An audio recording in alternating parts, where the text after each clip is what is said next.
So yan, magandang araw sa ating lahat. Again, this is Engineer Jom Digia and welcome back to my channel. So sa video na to, tayo guys ay magsasolve ng mga past board exam problems under the subject Refrigeration Engineering. So under ito ng pipe or ng Power and Industrial Plant Engineering ng course na Mechanical Engineering. Tinitake pag ikaw ay 4th year college under ME and also tinitake siya sa board exam as a major subject. Start na tayo. So dito guys, matututo kayo ng mga techniques kung paano mag-solve ng mabilis. Tapos matututunan nyo yung tamang approach sa kada problems under refrigeration engineering. So a refrigeration cycle has a COP or a coefficient of performance of 80% of the value of a Carnot refrigerator operating between the temperature limits of 50 degrees Celsius and negative 5 degrees Celsius. For 3 kilowatts of cooling, what power input is required? Ang nini guys dito sa problem na to is yung ating work net. Okay? So alam naman natin na ang COP is the refrigerating capacity over the work net. So guys, yung refrigerating capacity, siya din yung ating given dito na 3 kilowatts. Okay? Yun yung papasok na init or heat added. Yung nanggaling na init sa pagkain or sa material na pinalamig mo sa loob ng refrigerator, yun yung pumasok doon sa ating system ng refrigeration. Yung 3 kilowatts na yun na init. Yun yung i-reject ngayon ni condenser mo. Okay? Equal din siya guys sa temperature low over temperature high minus temperature low. Guys, yung naka-degree Celsius dito is magiging Kelvin siya. Magpa-plus 273 ka dito sa mga temperatures na to. Okay? So, ang mangyari dyan is substitute mo lang 0.80. Okay? Yung sub A natin, 3 kilowatts. Work net natin, yun yung required. Tapos, yung T sub L natin, yung negative 5, magpa-plus 273 ka dyan, kaya 268 na lang yan.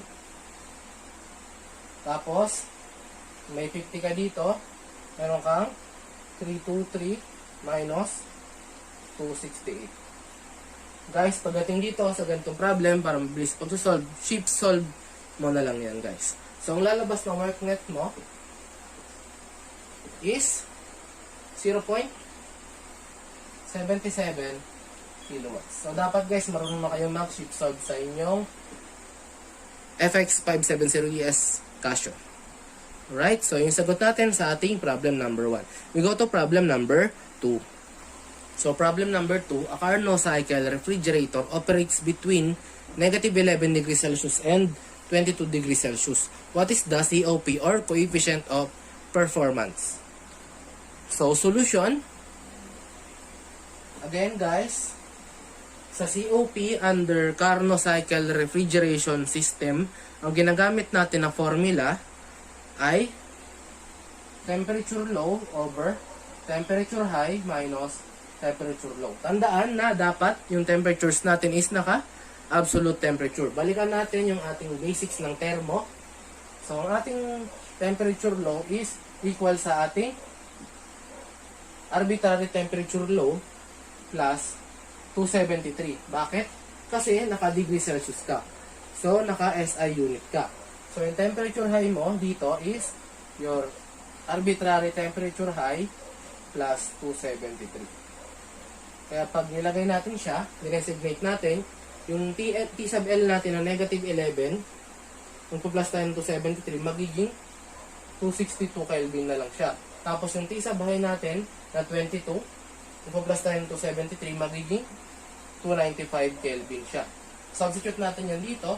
So for our COP, we have 262 Kelvin over 295 minus 262 Kelvin. So COP is unitless. So our COP will be 7.94.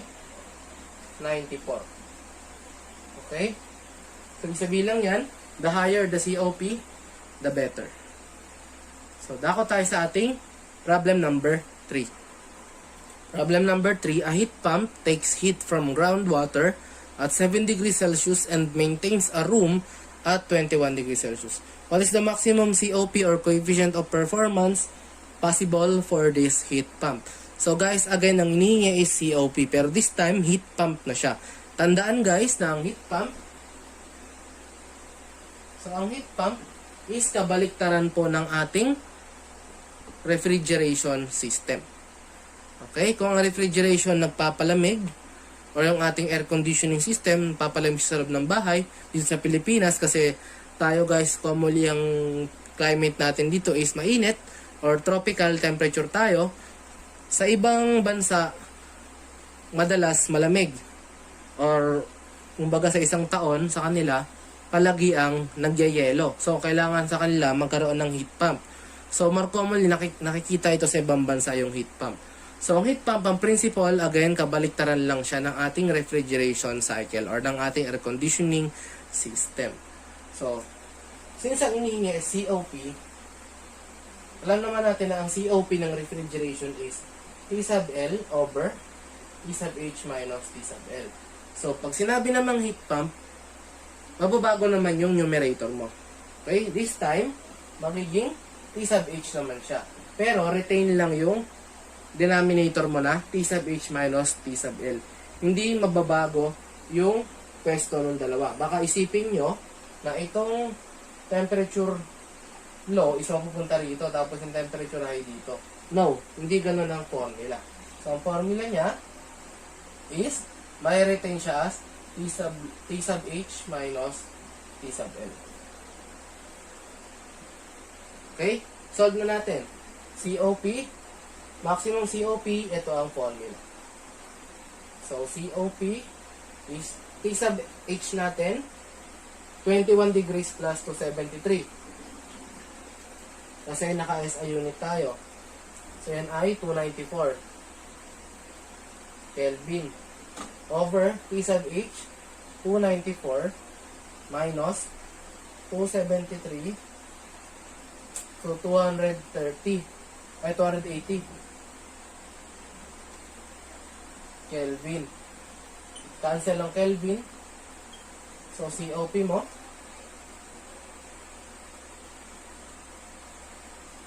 is 21.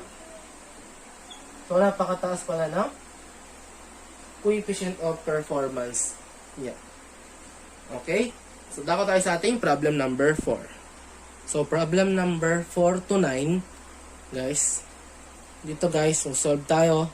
Sa problem na to, isang problem lang siya, pero 4 hanggang 9 yung tanong niya. Okay, iba-iba. Dito sa tanong na una, sa number 4 pa lang to, yung evaporation temperature. So mamaya sa 5, 6, 7, 8, 9, iba yung mga designated na tanong doon, pero paras lang naman yung problem din. Sige, basahin natin. A refrigerating plant circulates 23 pounds Freon 12 per minute and is assumed to operate on a cycle similar to that on the figure. So, yung figure natin na to. Evaporator coil pressure is 50 psia. Temperature entering the compressor is 50 degrees Fahrenheit. Pressure in condenser is 120 psia and temperature of liquid refrigerant entering the expansion valve is 86 degrees Fahrenheit. Determine the evaporation temperature in degrees Fahrenheit. So, dito guys, depende naman kung si examiner magbibigay ng mga refrigeration tables. Okay? Pag board exam. Pero kung hindi, ibibigay na lang niya sa problem yung mga values ng mga enthalpies. Okay? So, ito yung figure natin guys, or yung pH diagram na tinatawag. So, pressure and enthalpy diagram. So, makikita natin sa diagram na from point 1 to 2, doon ang ating compressor. So, sinabi kasi sa problem na temperature entering the compressor is 50 degrees Fahrenheit. So, dito siya sa point na to. Kung susundin mo yung pinaka-basic na diagram ng basic refrigeration cycle or yung vapor compression cycle, ito po yun. Okay, from point 1 to 2, compressor, and then after the compressor, yung refrigerant mo, magpapass through na siya sa ating condenser. Sa condenser daw natin, meron tayong 120 psia. So, dito guys, yung condenser sa point na to. So, 2 to 3. Okay, pagdating sa point 3, mag-i-equal lang yung enthalpy at point 3 hanggang point 4. Kaya dito, magkakaroon ka ng expansion process sa expansion valve. Okay? Nakikita nyo na from point 3 to 4, again, yung enthalpy is pares lang sila. And then from point 4 to 1, doon na ulit babalik sa process ng evaporation. Mag-takes place siya sa evaporator natin. So dito, 50 psia yung given natin na pressure sa evaporator. Okay, from point 4 to 1, magkakaroon ng heat absorption dito.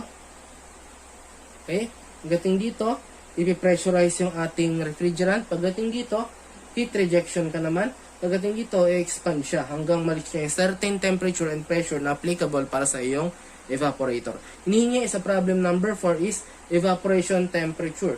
Okay? In degrees Fahrenheit. So, solve natin itong problem number 4. So, problem number 4, yun yung question doon. Yung hinihingi dyan is yung ating T sub 4. Yung T sub 4 is the evaporation temperature in degrees Fahrenheit. Degrees Fahrenheit kasi naka-arbitrary tayo. Okay? Solution yan guys, gagayahin mo lang yung parang sa thermo 2. Sa thermodynamics 2. Pero dito, gagamit ka ng R12 table.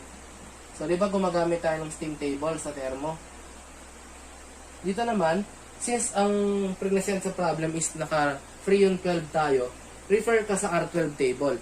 Maaring ibigay ni examiner yan guys sa araw ng board exam nyo, yung tables or refrigerant tables, or maaring ibigay na lang sa problem. Okay? Yung mga given na yon sa R12 values. So dito, tuturuan ko kayo paano mag-interpolate. At the same time, paano yung shortcut sa interpolation pagdating sa ating scientific calculator. So, mag-refer ka sa R12 table. Kung meron kang R12 table dyan na naka-English unit, okay? So, hanapin mo doon yung pressure na 50 psia. So, bakit 50 psia? Kasi, sa point 4, papuntang point 1, diba doon yung evaporation? Okay? So, dito kasi may binigay na pressure. So, P sub 4 is equals to P sub 1 na 50. Kung babalikan mo yung thermodynamics 2, yung 50 psi, dapat magkaroon siya ng kapartner. Diba? Kung P sub 1 yan, or P sub 4 yan, dapat T sub 4 din yan. Okay? Kaya mangyari dyan, ito is yung temperature mo is Tsat at pressure core. Or yung iyong 50 psi. So, Tsat siya ng 50 psia mo. So, since Tsat siya, saturation temperature siya. Makikita mo sa table, pag sinearch mo siya, ang iyong pressure na makikita doon ay 49.88. Tapos, meron ka pang 51.68. So guys, isisingit mo ngayon dito yung 50. Okay? So sa tapat niya, doon yung mga Tsat niya. Okay? Diba yun? So mag-interpolate tayo dito. Ang katapat na Tsat ni 49.88 is 38 degrees Fahrenheit. So naka-degrees Fahrenheit ka dito. Ito naka-PSI. Okay? 38. Tapos yung tapat ni 50, yung hinahanap mo, diba? So ito yung unknown mo. Tapos 51.68, ang katapat niya is 40. So how to interpolate? Guys, ganito lang interpolation. Pagbasahin mo tong table na to, unahin mo tong side na to. So 50 minus 51.68 over, ito muna diba, ito, tapos sunod mo ito. So 49, lalagay mo siya sa denominator, 49.88 minus 51.68. Ngayon, yung sa kabila, ganun din. Unahin mo to, tapos sunod denominator itong dalawa naman. So, label natin siya as T sub 4 minus 40 over 38 minus 40. Pag sinip-solve mo yan, okay, 50 minus 68, 49.8 minus 68.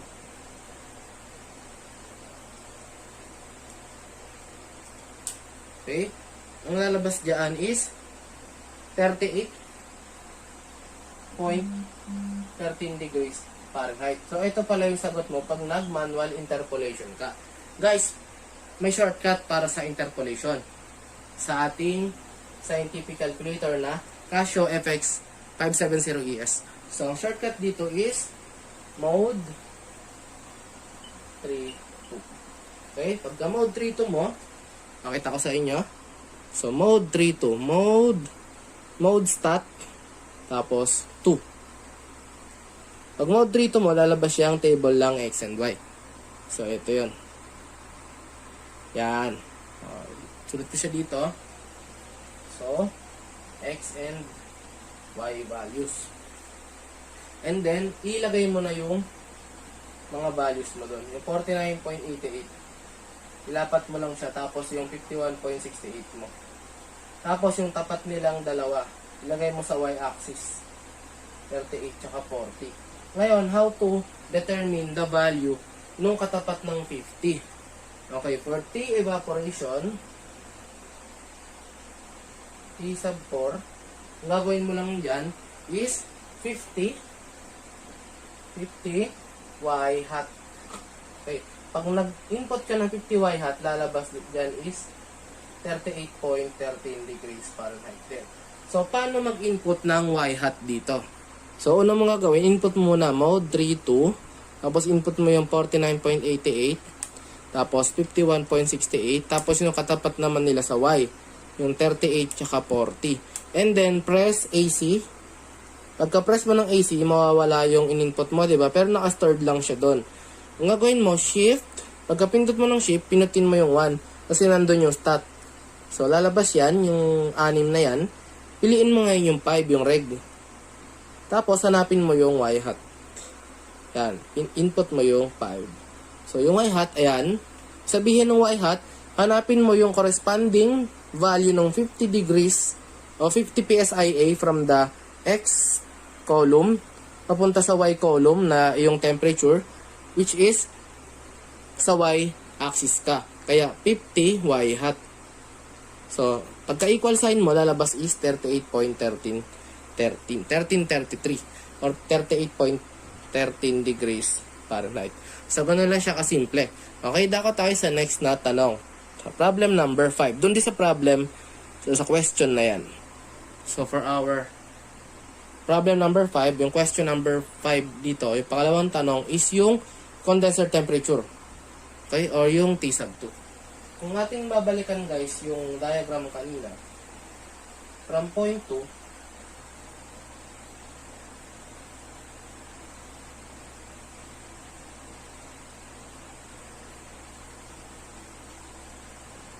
from point 2 to point 3.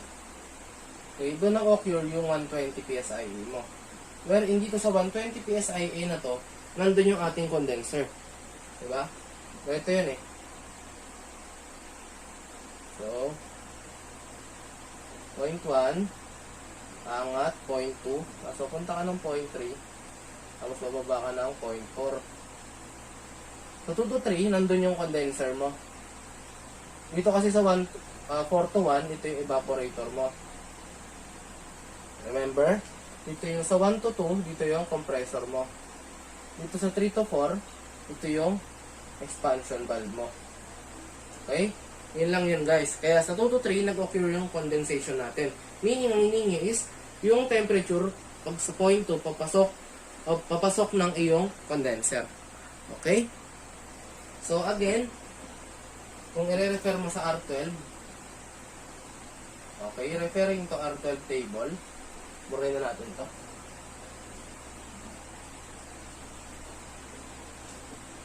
So, babalikan mo yung iyong basic thermo, refrigeration 12 table mo. Yung ating pressure na pagbabasehan is 120 psi. So, again, pressure and temperature. So, mahahanap mo yung 120 psi sa pagitan ng 117.7 tsaka 121.0. Dito mo ilalagay ngayon si 120. Tapos sa corresponding o yung katapat nila is nandun yung 92 degrees Fahrenheit tsaka 94. So, hiningi mo is value nito. Ngayon, kung mag-interpolate ka, okay, using interpolation,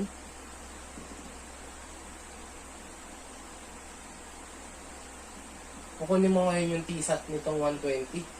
So, t sub 2 is t-sat at 120 PSIA. So, 120 minus 121.4 over 117.7 minus 121.0 is equals to t sub 2 minus 94 over 92 minus 94. So, makakuha mo dyan na temperature to or temperature sa iyong condenser is 93.4 degrees Fahrenheit. Okay? Shift solve mo na lang yan. Makakuha mo yung 93.4 degrees Fahrenheit. Okay? Pag magka-calculator technique ka naman, again guys, mode 3 to input mo lang to sa x and y. Okay? So input natin. So mode 3 to yan. 117.7 tapos 121 tapos 92 tsaka 94. Tapos AC shift 1 5 5 tapos ilagay mo sa gilid ng y hat yung 120. Lalabas is 93.39 or 93.4 degrees Fahrenheit. So dako tayo sa ating next question. Problem number 6. So for our question number 6, the required is the refrigerating effect. We all know na ang refrigerating effect is nag-occur siya dito sa ating 0.4 to 1. Bakit? Kasi nandito guys yung ating evaporator. Sa evaporator, doon takes place ang ating absorption. Yung heat added natin, dito siya papasok. Tapos, yung heat rejected mo, dito siya mangyayari or lalabas. Okay? So, refrigerating effect is just the difference of the enthalpy ng ating 0.1 at ng 0.4. Since mas mataas ang enthalpy sa 0.1, yun ang nandito sa unahan. Yung 0.4 ang sumabang enthalpy, so ima-minus mo siya sa ating enthalpy at 0.1. So, this is our formula for refrigerating effect. And we all know that the enthalpy at 0.4 is equal to the enthalpy at 0.3. Makikita nyo, straight line lang naman yung nangyari dyan. So, ibig sabihin, yung H sub 3 mo na enthalpy siya sa saturated liquid is equal siya sa enthalpy ng 0.4. So, we can say that H sub 3 is just the enthalpy of the saturated liquid ng ating 86 degrees Fahrenheit. Yung ating temperature 3. Okay? So, ito is na-arrive na siya sa pag-interpolate itong mga values na to. Yung H sub 3 or yung H sub F natin at 86 degrees Fahrenheit, isang nakuha natin dyan is 27.77 BTU per pound. And, ang nakuha natin na enthalpy at 0.1, so enthalpy at 0.1, makikita mo, yan ay H sub G at 50 degrees Fahrenheit. So, ang H sub G ng 50 degrees Fahrenheit sa ating R12, so ulitin ko, use R12 table for this. Okay? Since sa R12, ang na-occur na H sub G at 50 degrees Fahrenheit is 82.43. Unit is BTU per pound. So, itong mga values na to, na nakuha natin sa pag-interpolate sa ating R12 table, gamitin na natin siya dito para makuha yung refrigerating effect. So, the refrigerating effect, okay, resume na tayo ng space dito. Kurahin na natin. So, ito yung mga values guys, diba? So, gamitin natin sila para makuha yung refrigerating effect na sinasabi. So, refrigerating effect will be 82.43 minus 27.77 unit BTU per pound mass. So again guys, pag sa board exam, lumabas itong tanong na to, maaring i-provide naman ni examiner yung R12 table or ibigay na lang niya sa tanong yung mga given enthalpies. Okay? So solve natin yan. 82.43 minus 27.77. Na makukuha natin na refrigerating effect is 54.66 BTU per pound mass. Okay? Again, the refrigerating effect occurs on the low side sa ating evaporator. Guys, ang pinagkaiba niya sa refrigerating capacity, mag-multiply ka ng mass sa iyong refrigerating effect. Okay? Ang refrigerating effect is just the difference of the enthalpies at 0.1 and 0.4. Okay? Dako tayo sa ating question number 7. So, question number 7, we are required to solve for the work of compressor in horsepower. So, work of compressor in horsepower is the power input to our refrigerating system. Wherein sa ating refrigeration system, doon nagpo-flow ang ating refrigerant. May given value sa tayo na nasolve natin kanina, yung H sub 1 natin or H sub G at 50 degrees Fahrenheit. So, dito yon. Okay? Sa ating saturated vapor side, 82.43 BTU per pound mass.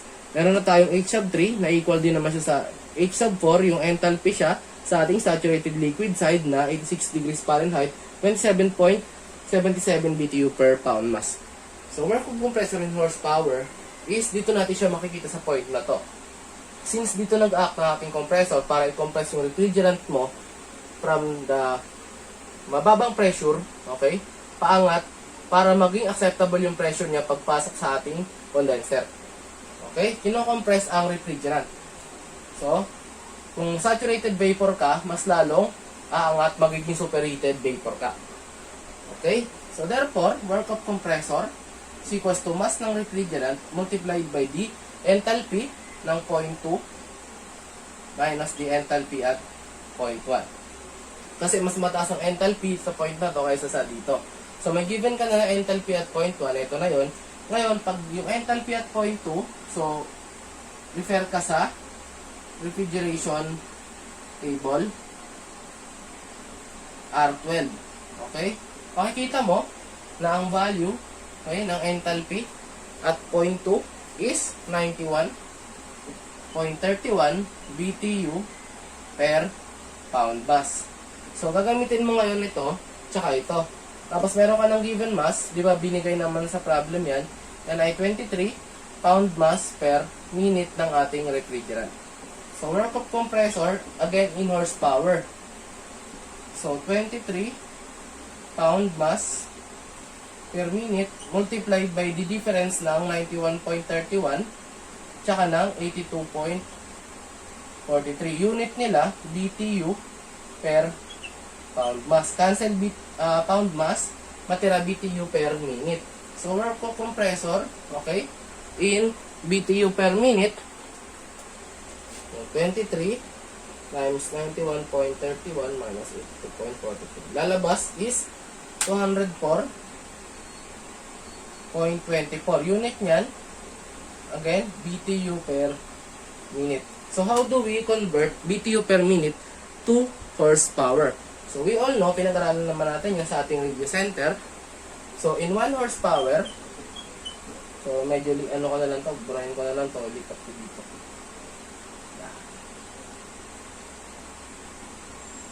Para ma-maximize yung space. So, in 1 horsepower, anong conversion natin? Meron tayong 42.41 BTU per minute. So, makakuha mo na ngayon yung sagot ng work of compressor na naka-horsepower.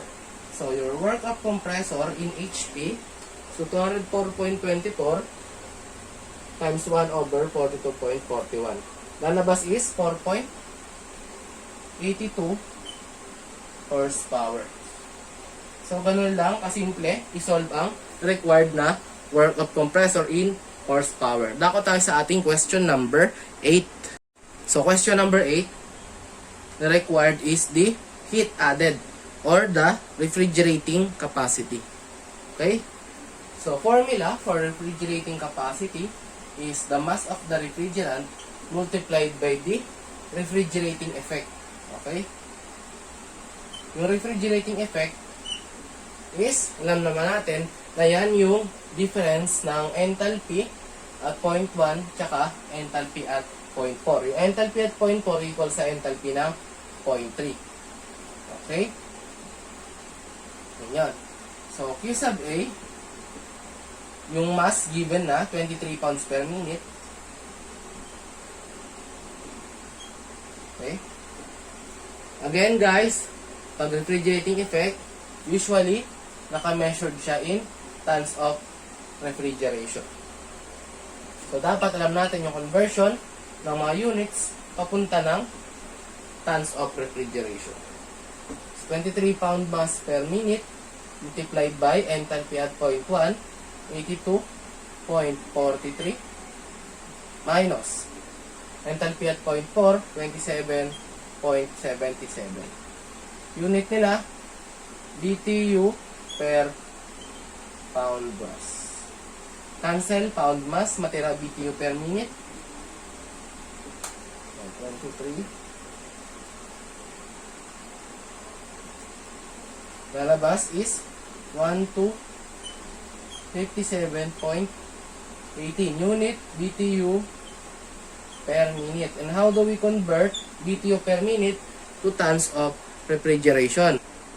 So, in 1 ton of refrigeration is meron tayong 200 BTU per minute. So, magka-cancel BTU per minute, lalabas is yung ating refrigerating capacity na naka-tons of refrigeration. So, 1 to 57.18 multiplied by 1 over 200. Lalabas natin is 6.29 ton of refrigeration. Or tons of refrigeration. So, ganun lang siya kasimple yung pagkuha ng ating refrigerating capacity. Again, Q sub A is our refrigerating capacity. Or, usually, kapag sa planta, plant capacity. Okay, dako tayo sa ating last question for this problem and for this video tutorial. So, question number 8 for our last question in this video tutorial. The required is the COP. COP again is the coefficient of performance. So, coefficient of performance formula sa ating vapor compression cycle ng refrigeration is plant capacity or the refrigerating capacity divided by the work of the compressor. Okay, so yun yung ating formula na gagamitin para sa COP. So may nakuha naman na tayong mga values kanina. Substitute na lang natin. So Q sub A, ang nakuha natin kanina is 1 to 57.18 BTU per minute. So, kukunin natin yung mga naka-BTU per minute para madali na lang mag-cancel out. Okay? Para madali na lang mag-cancel out ng mga units.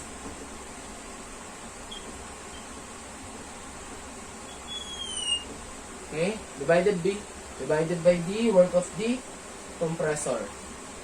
104.24 BTU per minute. Unitless ang ating COP. So, makuha natin COP dyan. So, 1 to 57.18 divided by 104.24. Makuha natin 6.16.